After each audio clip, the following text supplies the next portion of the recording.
I finally finished the road walk and got back in the woods. I'm in this beautiful place. The last time I think I came here, this section, I brought my grandbabies. Well, I don't know if it was the last time, but I brought Braylon and Landon, and Landon was so cute. My little courageous man said, "Is my mommy gonna be able to find me out here?" It was so cute. I said, "Yeah." I said, "We're actually closer to your mommy here than we are at our house at home." I had to tote him about a mile on that trail because he was scared and he was tired. And this was, I think, last year. But I was just thinking how I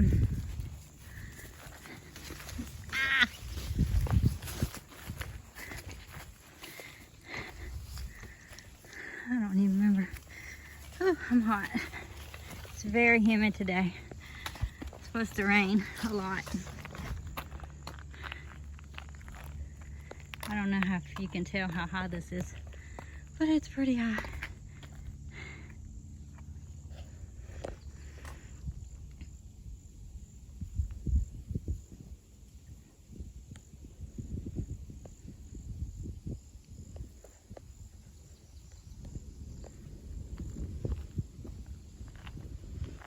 I was thinking about how, to me, what the things I've learned. I think I learn a lot from hiking and backpacking. Learn a lot about life. You know, we all have a path, a life path, and it's important on are we going to follow our own path? Are we going to follow the Lord, which I was talking about before? But I was always also thinking of how, like, one of the things is you have to take care of the things that you notice that are hurting.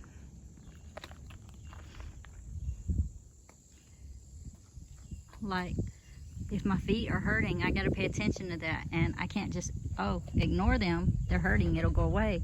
No, it gets worse. So I have to figure out whether I need to take care of blisters or adjust my shoestrings because sometimes there's different things I can do that will bring some comfort.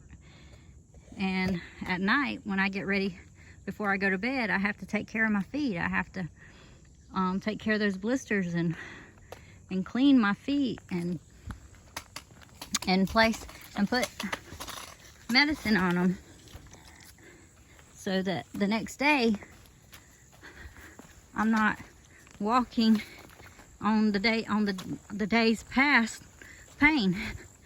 And I believe that speaks a lot about us in life. If we got to pay attention to the places in us where we have pain, where we've been hurt, and not just ignore it. I don't know about everybody, but I believe a lot of us have been taught that if something's hurting you, you stuff it way down deep in your pack that you want to carry, your burden, and you pretend that it's not there. And you just go into survival mode. And eventually, you'll be okay.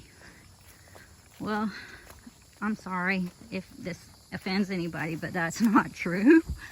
No pain ever just goes away by ignoring it or pretending it doesn't exist. I've even heard that there's religions that teach such thing, and that's a lie from hell. Jesus did not teach that. He talked about healing. He talked about comfort.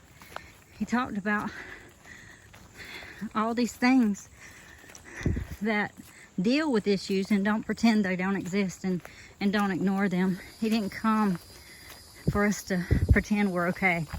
He came to give us life and life more abundantly. And so when you have pain, yes, in your physical body, you go figure out what's causing that pain.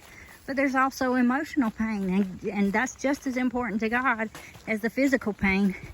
And you have to go after that thing. You have to seek the Lord. You have to maybe go to Christian counseling or talk. You know, you have to work through those things. You don't pretend they don't exist and expect that they'll just get better. There are things, you know, like wounds that do heal sometimes without any attention, but most wounds need some attention. They need some salve, some ointment or whatever. They need some tender mercy care. And your emotional needs, your spiritual needs, all of those things, your soul needs those things as well.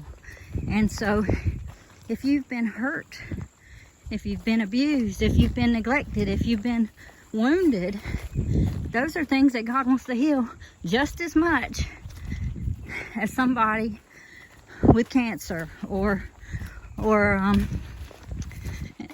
open wounds. So all I'm saying is pay attention to those things where you hurt. If you have trigger points that you keep getting mad about certain things and you don't understand why it makes you mad, maybe that's a clue that there's something there that causes you pain. And when someone hits that nerve, you react in a way that you regret later, or you think, or you feel justified, maybe. I don't know. But I believe that this is a time. I just feel like John 10:10, it says, the thief came to kill, steal, and destroy. But Jesus came that we might have life, and life more abundantly. And I believe that's what we are, that's what we're called to live. Freedom, a life of freedom, the abundant life. Jesus gave up everything in heaven, his position, his power, all these things, just so he could come to earth so that me and you could be free. And don't waste that, because religion or whatever, or tradition or people or even parents taught you that it's just something you got to suck it up and deal with. It's not. Jesus never told us suck it up and deal with it. He said that he came that we might have life and have life more abundantly. He came to set the captives free. And emotional bondage, unforgiveness, wounds in your soul, all these things are things that Jesus came to set you free from. He never expected you to be able to forgive somebody that's deeply wounded you in your own strength. He came to help you do everything that you can't do. He gave up everything he had so that he could lay it all down, so he could give everything he had to us and take all of what we have, all of our garbage, all of our sin, all of our hurt, all of our anger, all of our unforgiveness, and nail it to that cross. But we have to take each one of those things and say, here, Lord, I can't do this by myself. We got to humble ourselves before him and say, you know what, Lord, I can't, but you can, and I'm depending on you. So anyway, I'm going to get off of here so I can hike.